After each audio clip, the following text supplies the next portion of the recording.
What is hiding in this binder from the 1960s to 1970s? That's the clue on today's episode of Baseball King Collectibles. All right, let's get into the binder from the 60s and 70s, and look what we got. We're going to start it off with a bunch of league leaders, which I love the league leaders cards. When I was a kid, you get 4 stars on a card at the same time. I mean, how could you go wrong? I mean, what's wrong with that, right? So the league leaders cards was always a favorite of mine. So I just put a book together, all things like that, playoffs and World Series cards and things like that. So, we'll go through it. It's the oddballs of baseball, but the greats of the games, too. You can get, and these are very inexpensive. A card like this, Warren Spahn, these cards are all under $10 probably, and especially if you get an offbeat condition, like none of these are mint. So don't kill me, guys. I'm going to take, as soon as I finish with this book, I'm taking them all out, and I'm going to put them in penny sleeves, and then, store them in a box. All right? So don't kill me. All right? They're not mint. They're meant to be loved, and which I loved them for years. It's still in my collection all these years, going back to the 60s. These are originals. The 64s was the first cards that I ever collected. These are from my original cards. Actually, anything from 64 is my original, my first cards I've ever purchased. So let's get into the rest of the book, and let's see what we got here. All right? We'll start off downside here. I mean, look at this card. Clemente, just Frank Robinson, Cepeda, Mays. 3 Hall of Famers on the same card. I mean, what do these cards go for? I don't even know, but it's not in mint condition. You can see the corner, surface wear and all that. This is the best one, though, right? You got 5 Hall of Famers on this one here. You got Mays, Aaron, Robinson, Cepeda, and Banks. Wow. I mean, that card should be worth, it should be worth a lot, but it's not. So, again, you could collect this whole series inexpensive. It's not crazy priced, all right? Anything with Mantle I had in here was, I think I did a binder, so that's why you're not going to see anything with Mantle. He's my guy. I have them all separate, Mantle stuff. But you go into the ERA leaders, the strikeout leaders with Koufax. Here's Aaron. This card I used to love when I was a kid, just that close-up of Aaron, leading the league. And, again, these are all my originals, the 64s. These are my originals, so you can see the condition. They loved. I might even won some of these games in flipping cards with my, classmates and all that. We played games back then with the cards. All right, moving along. The year's going higher now. 66 leaders. These are 67 cards. There's a beauty here, right here. 3 Hall of Famers there. 3 Hall of Famers here. Couple here. I mean, they're everywhere, Hall of Famers on these cards. So here's 4 on a card. I love these cards. All right, we're getting back to the hitters now. Mays, McCovey, Billy Williams, 3 Hall of Famers. There's another Koufax, Marichal. Mel Stoudemire was like, when I was a Yankee fan, it was like, wow, I'm seeing Stoudemire in there with the big guys in the league leaders. To me, I love, just as a Yankee fan, I was like, hey, my guy made it, one of my guys. Because back then, no internet, none of that. It was just, you had to have your own knowledge. You had to watch the games. You had to read newspapers. You had to read magazines to gain any knowledge of baseball back in the day. So here's some more league leaders here. Again, 3 Hall of Famers.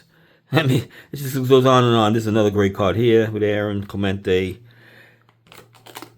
Going on to 67 and the 68s.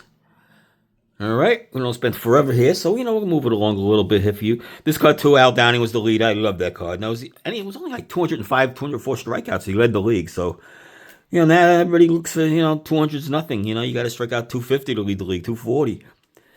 Killebrew was my favorite player after Mantle, but I was still rooting for Killebrew back then. There's a Mickey one. All right. We did have one in the book still.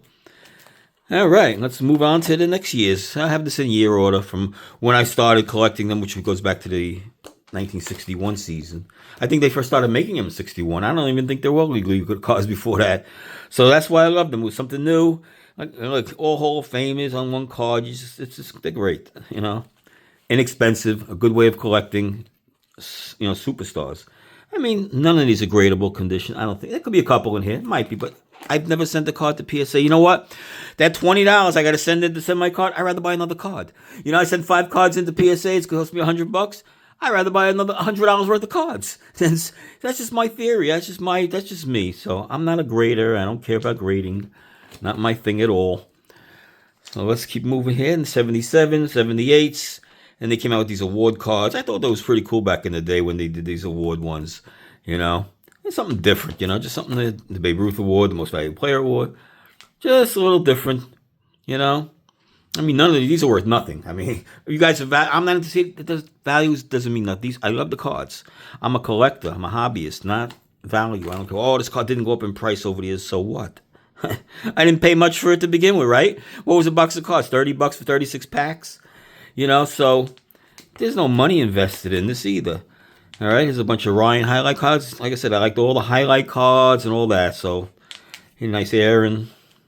Like I said, the condition, you're going to see, there's nothing special about the conditions here. No, I mean, they're all worn. But again, I'm going to take them all out of the book, make everybody happy. I'm going to do it, and I do it for myself too. Nice little Ryan there. The record breakers continue on, 79 to 80. I just I love this. I just love the collection. I love these too. I collected all of these too as much as I can. Not all of them, but the ones I put in the book, I got some better ones elsewhere. And like I say, these are my lower grade. I have better grade cards of every one of these cards in a better grade, just elsewhere or in sets and things like that. But this was just, I threw this together because I just like these special cards. Here's a beauty, Maris Aaron. And today is October 1st. In today's filming, this was the date of the anniversary of Roger Maris. Hit his 61st home run. And if you want to see all the newspaper highlights, I have a Facebook page, I guess. It's this date in baseball history. All right, I'll put up a image of it and you can see it. This date in baseball history, and you can read all about today's events and every day's events. So check that out too for me. I got about over 7,500 people on that channel, page. So hey, it's Facebook. So check that out. These are always cool. The Ruth card has a little value to it. It's Ruth. These Aaron specials, I just like the card. Look at here, look. There's no condition.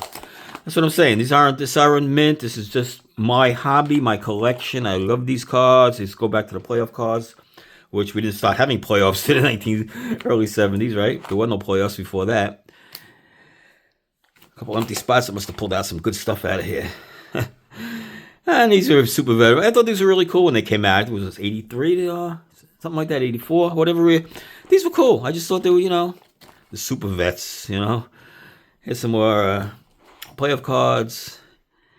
Another one, 60 with the Mets. 75s. Oh, we got some more in here. This is the Tug McGraw, Jumping for Joy. Again, just nice. I love these cards. I love the championship cards and all that stuff. And we got some manager cards. How could you not go wrong with my manager cards? I love manager cards. I know there was no value to, but not Casey Stengel 64 for my original cards. These are all original cards anyway, but that was my first set, or first time I started collecting that year. And then we were a bunch of Red Shandings, who's a Hall of Famer. Billy Martin with the black cap, of course. He went from team to team to team anyway. Ralph Houck, a bunch of Ralph Houcks, who was my manager growing up. He was the Yankees manager in the mid-'60s, so he was my manager growing up. Oh, Hank Bauer, he was a great Yankee also, and he had that great year with the 66 Orioles. G. Mark, known for the 64 collapse of the Phillies. They had like a 7-game lead with 12 to play or something crazy. I mean, crazy. Worse than the Mets collapse. Look it up, 64. Alvin Dark, Dick Williams, Hall of Famer. Billy Martin again. Hey, there's the F finger. There's Billy Martin giving the finger, right? That's what he was good for. See, even before his Yankee days, his Yankee managing days, he was quite a character, Billy Martin. So was Sparky Anderson. There you go. Al Lopez was a great manager, great player too. He's a Hall of Famer. People don't know much about Al Lopez. Go read up on him, guys. And we're getting into some rookie cards here now. This is getting towards the back of the book. We got some rookies. We go back to the early 60s and 65s. The 64 cards, 65s. Tommy Agee. I always thought that was a cool card because wound up with the Mets. I think there's another Tommy. Oh, here it is. 2 Tommy Agee rookie cards. I think what's the name has a few of them also. Lou Piniella has like 2 or 3. This is the error one that Enriquez. They played it with a Q instead of a G. So, not a big deal. It's a $5 card probably. But back in the day, errors were a big thing at one point. Not no more. Here's some 67 rookie stars. Minus all the big names, of course. I don't have anything huge in this book I said earlier. Oh, we got some more early 70s, 74, Keith Hernandez. Terrible condition, but just want to have the card, This was like the first time I got the first card. Then, of course, I improved all the cards over the years. But there's another Piniella. He's all over the place, Piniella and the rookie cards. We're getting into some later years now. 75, 76, 77, 78. Where's my Lou Whitaker there with the... nothing else big here, right? Oh, Morris is okay in here. And who else was in this set here? Oh, let's see. 79. Didn't have anybody good, right? And a couple more will end with 80 and 81s. Again, the better ones are elsewhere. But like I said, I just put together a bunch. This was just a binder. Just snapped it together real quick back in the day. And, put I thought were cool cards that I liked and I enjoyed. So there you have it, guys. Another episode in the books. And come back, subscribe, and like. Please do that for me on Baseball Collectibles.